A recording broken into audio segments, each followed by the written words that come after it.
საკვავს როსტიაშვილის შემოგვიერთა უпростоრეთ სტუმართან ერთად ძალიან მნიშვნელოვანი თემით. უნდა დაესწროს თუ არა მამაკაც მეუღლის მშობიარობას. ძირითადი თემა არის ეს. დილამშვიდობის მოგესალმებით. როგორც წესი ხოლმე ჩემი რუბრიკის ფარგლებში ქალბატონი წამყვანები უფრო მერთვებიან ხოლმე და დღეს გადავწყვიტე რომ არჩილიც არ დაგვეჩაგრა და რაღაც ისეთი თემა შევარჩიე რომ მალე გადავალ ძირითადი შეკითხვებით მასთანაც, თუმცა იქამდე მოგეხსენებათ რომ ცოლ-ქმრული ურთიერთობა მრავალ გამოწვევას მოიცავს, თუმცა ერთ-ერთი ყველაზე ემოციური მომენტი წყვილის ცხოვრებაში ახალი სიცოცხლის დაბადებაა. ბოლო წლებში სულ უფრო მეტი მამაკაცი ირჩევს, რომ უშუალოდ დაესწროს მეუღლის მშობიარობას, თუმცა ყველასთვის ეს გადაწყვეტილება მარტივი ნამდვილად არ არის. კვლევების თანახმად, მამაკაცის დასწრება მშობიარობისას წყვილს შორის ემოციურ კავშირს აძლიერებს, პარტნიორის მხარდაჭერა კი ამ დროს ქალისთვის ძალიან მნიშვნელოვანია. ამ თემას გავშლით ჩვენ სტუმართან ერთად მიან გინეკოლოგ ბუკა კობეშავიძესთან. დილამშვიდობის. თუმცა მანამდე მინდა რომ მოვუსმინოთ ფსიქოლოგ თაკოლომიძის ინტერვიუს, რომელმაც გითხრა, რომ მეუღლის მშობიარობაზე დასწრება პოზიტიურად მოქმედებს როგორც დედის, ასევე მამის შემდგომ ურთიერთობაზე ახალშობილთან, ამიტომ მოდით თავდაპირველად მოვუსმინოთ ფსიქოლოგს. გამომდინარე იქიდან, რომ მამობაც ესეთ როგორც დედობა არის ახალ როლში შესვლა ადამიანის და ახალ ამპლუაში გადასვლა, მისთვის ძალიან მნიშვნელოვანი არის, რომ ეს ეტაპობრივად მოხდეს. ის პირდაპირ ფაქტის წინაშე კი არ დადგეს, რომ ხელში შვილი დააჭერინეს, არამედ მის ამ სამყაროში მოვლინებას ნაბიჯ-ნაბიჯ ყველა ეტაპზე დაესწროს. როდესაც მამა აი ამ მშობიარობის ეტაპიდანვე არის შვილის გვერდით, ამას სხვათა შორის შვილები უთქმელადაც გრძნობენ, რომ მისი ორივე მშობელი იქ იყო.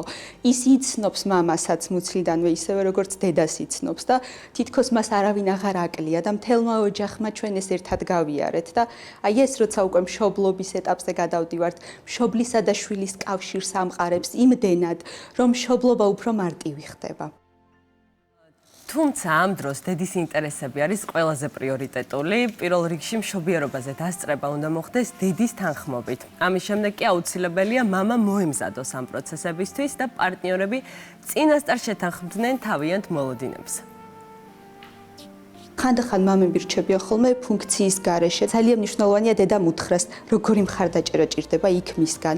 უნდა რომ მისი ხელი ეჭიროს, უნდა რომ ეს სამედიცინო პროცესი აკონტროლოს, თუ რა სჭირდება მისგან და ამ შემთხვევაში მამა უკვე იმდენად ფუნქციურია, თავისი როლი აქვს, რომ იცის ზუსტად რა შეასრულოს და ამას აკეთებს.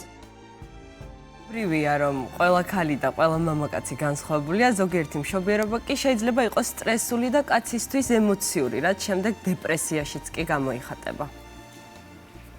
არსებობს უთვალავი რისკ ფაქტორები და ამის შესახებაც გვაქვს ჩვენ სტატისტიკა, რომ მამების 5-10%-ს, როდესაც ტრაუმული მშობიარობა მეუღლესთან ერთად გამოიარეს, ემართებათ ისევე პოსტსამშობიარო დეპრესია, როგორც დედებს. ეს მამებშიც და იმ შემთხვევაში თუ დედას აქვს პოსტსამშობიარო დეპრესია, ეს რიცხვი 25%-მდე იზრდება. უნდა აღვნიშნოთ, რომ თუ დედების შემთხვევაში ეს ხდება მშობიარობისთანავე 1 კვირის, 2 კვირის, შეიძლება 1 თვის შემდეგ, მამების შემთხვევაში ეს იწყება 3-დან 6 თვემდე მშობიარობიდან და აქედან გამომდინარე ხშირად ხდება, რომ მისი დიაგნოსტირება საერთოდაც არ ხდება და ფიქრობენ ხოლმე, რომ რა დაემართა ამ ადამიანს, არა და კარგად იყო 1 თვის რომ იყო ბავშვი, 2 თვის რომ იყო ბავშვი და ამ დროს ესე წყალქვეშა დინებასავით მიდის ამ ადამიანში ეს პროცესები და ძალიან მძიმე არის. აქედან გამომდინარე, როგორც დედებს, ისე მამებსაც მე ვთვლი, რომ ძალიან ყურადღება სჭირდებათ. მადლობა თაკოს მნიშვნელოვანი გზავნილების გაზიარებისთვის. ახლა კი კიდევ ერთხელ მინდა რომ მივესალმოთ ჩვენ სტუმარს, მიან გინეკოლოგ ბუკა კობეშავიძეს. დილამშვიდობის კიდევ ერთხელ. საინტერესო არის როგორ ხდება თქვენს პრაქტიკაში და რამდენად ხშირად ირჩევენ მამაკაცები რომ დაესწრონ მეუღლის მშობიარობას. კიდევ ერთხელ მოგესალმებით, დილამშვიდობის, მადლობა მოწვევისთვის. საკმაოდ აქტუალური თემაა. გამომდინარე იქიდან რომ თითქმის 90% ეხა მშობიარობის მიმდინარეობს ის, რომ მინიმუმ მეუღლე მაინც ესწრება. აქ არ არის აუცილებლად მეუღლე დაესწროს, არის ზოგი დაესწრება, ზოგი და მეგობარი, ჯერჯერობით ბები არ დასწრებია.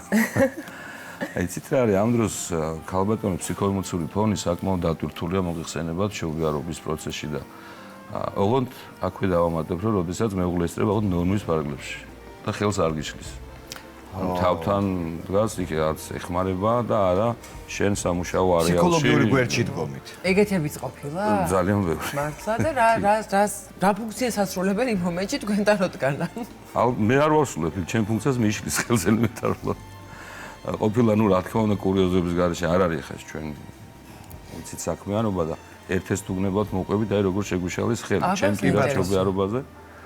ქალბატონი გახდათ ჩემი პირადი მშობიარე, რომელიც იყო ნუ საკმაოდ ჭარბწონიანი, საკმაოდ მაღალი, ესეთი აი დედაკაცი ასე თქვა ქართველი.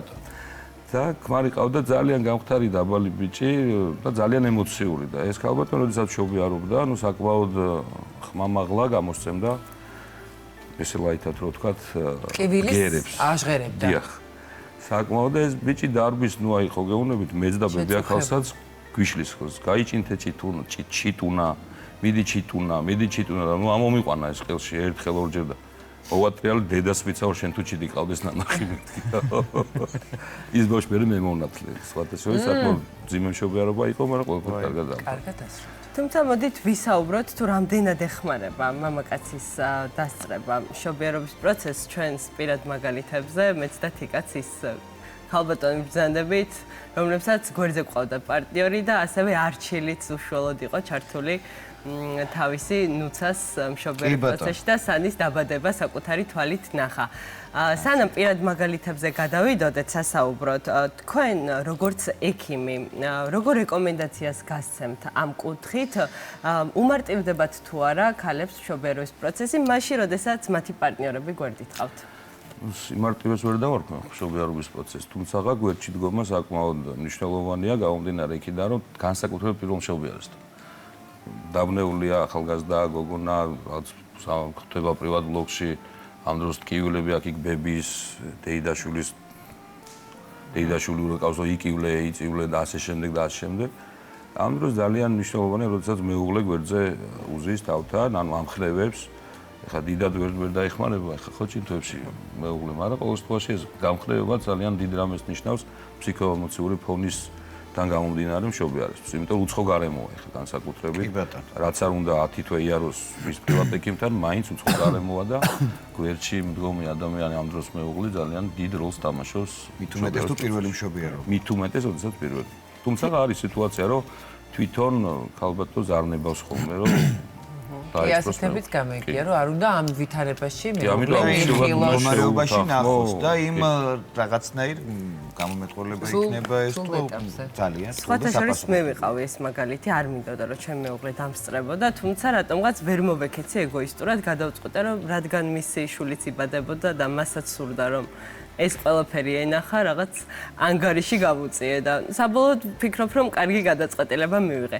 თიკა, მე მინდა გკითხო შენ, საკმაოდ გამოცდილი დედა ხარ, ხომ? და თითოეულ მშობიარობაზე, როგორც ვიცი, შენი მეუღლე შენს გვერდით იყო. მიუხედავად იმისა, რომ თქვა ემოციური არის, ხომ? ყველა მშობიარობა, რამდენად დაგეხმარა მისი გვერდში დგომა ამ უშუალოდ პროცესში?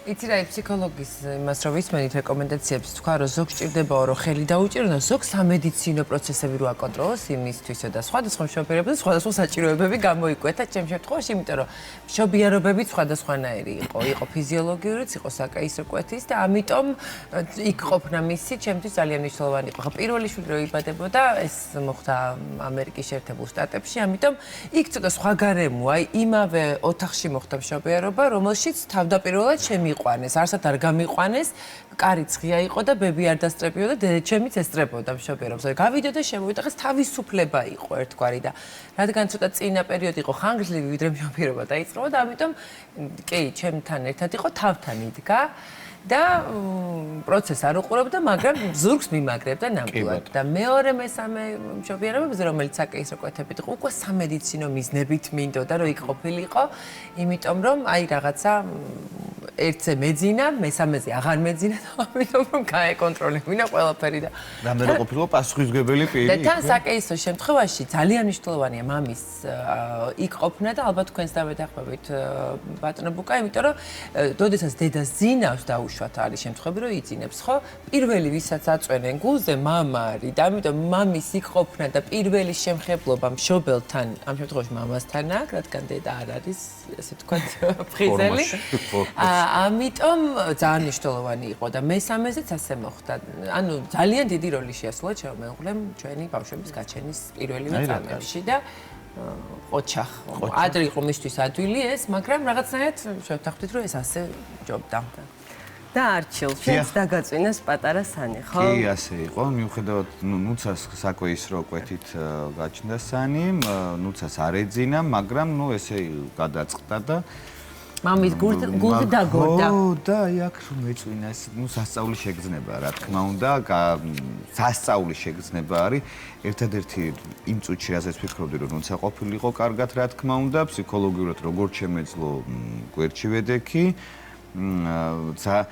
როგორ გითხრათ, არ მიფიქრია იმაზე, რომ სურვილი რომ მშობიარობა დავწერებოდი, არ მქონია ესე რა, იმიტომ რომ მაინც არ მინდოდა რამ ისეთი რამე მენახა, რაც არ მინდოდა რომ მენახა.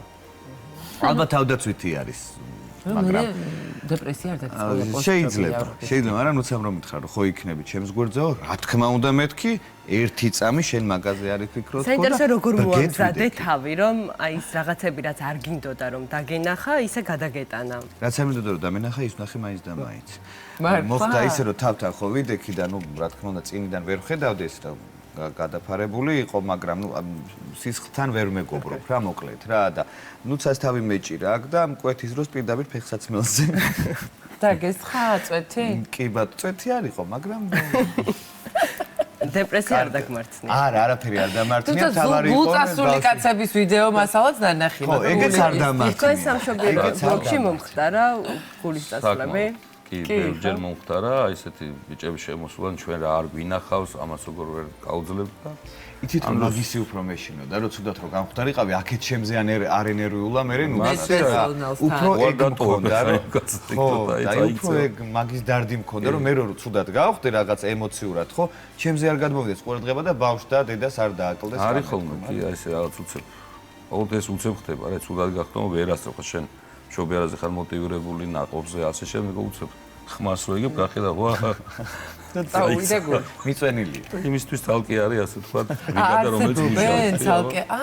ეს გათვლილია მეტნაკი. უნდა იმასგან მოიყვანო ფორმაც. ანუ მე პერსონალი წინასწარ მომზადებული არის ასეთი ფაქტი. რა ყოფილას რო გამოვა ეს ფორმაში რაც ყოფილი. აი საინტერესოა როგორ იქნება თქვენი რჩევა, როგორ უნდა მოიმზადოს წყვილი, რომ აი ესეთი კურიოზული თუ იმ დროს არა კურიოზული საკითხები მომენტში მაგას იცით რა, თიკამ როგორ ბრძანა ეხამ ამერიკიდან შემოვიდა სხვათა შორის ეს პროგრამა ჩვენთანაც ჩვენს ქვეყანაში არის ყველა სამშობლოს პრივატ ბლოკ პალატები, სადაც არის ოჯახური განემო, იქვე შედის პაციენტი, იქ მშობიარობს და იქ რჩება რამოდენიმე საათი. ამისთვის არსებობს ანტენატალურ ვიზიტების დროს ორსულთა სკოლები. ყველა ჩვენ სამშობიაროებში საქართველოში, სადაც ხდება როგორც წესი ქალები დადიან მარტო და მეუღლეები, სამსახური. მოიყვანენ და მიიყვან. ხო, როგორც წესი, მაგრამ არის ხოლმე რომ ჩვენ ვთხოვთ რომ მაინც მეუღლე დაესწროს რამოდენიმე ამ ასე ვთქვათ გაკვეთილს, რომ მზად იყოს აი ზუსტად ასეთი იქ აფრთხილებს შენ, რომ აი ეს მოხდება, ეს იქნება და შენ ფსიქოემოციურად მოემზადე, თავთან უნდა ეჯდე ასე შემდეგ.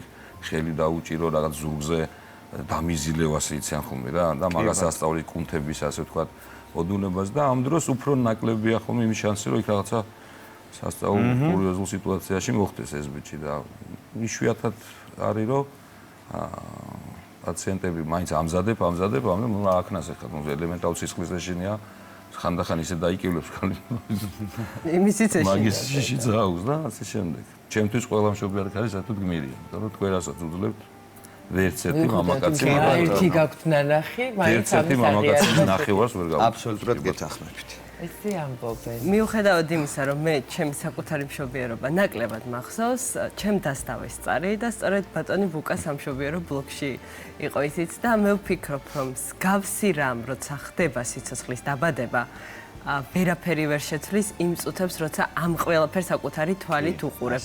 მინდა თქვა, რომ სხვათა შორის უფრო ემოციურად ვიყავი საღგონებაზე, როცა ჩემი დიშვილის დაბადება ნახე საკუთარი თვალით და მე მაინც მგონია, რომ მამები აი ამ სიტყვას და ემოციურ პროცესს არ უნდა მოაკლდნენ. იცი რა, წყვილი ხო ზუსტად ეს არის, რომ რაღაც რთულ ეტაპებში ერთმანეთს რაღაც გაუმაგროთ ზურგი და ამაზე რთული თან ასეთი ერთობლივი ემოცია სხვაგან როდის შეიძლება განიცადოს წყვილმა თუ არა მართლა მათი სიყვარულის ნაყოფის გაჩენისას. ამიტომ მე სულს ვერაფერს ვერ ვხედავ ნამდვილად. თქვენზე ცუდი ნამდვილად არ არის უბრალოდ ერთი. უნდა დაესწროს თუ არა, კითხვა ასე დავსვით თავიდანვე და რატომაც არა. მე მგონი ცუდი ნაწილი არც აქვს. თუ მართლა ქალბატონი არ არის წინა. როდესაც ქალბატონს ნებას, როცა არ ნებას, ნუ ეხლა არის ხოლმე ეს შემთხვევებიც, როცა ქალები წინააღმდეგები არიან, ხშირი არის. უფრო ალბათ რიდის მომენტი აქვს. მე არის რომ არა ამას არ შეუძლია ცუდად გახდება და ასე შემდეგ. ისე მეულეს უფრთხილდები. უფრო რიდის მომენტი აქვს ხოლმე, ეს უბრალოდ ფუთავენ ამით, რომ უფრო რიდის მომენტი აქვს ხოლმე რა.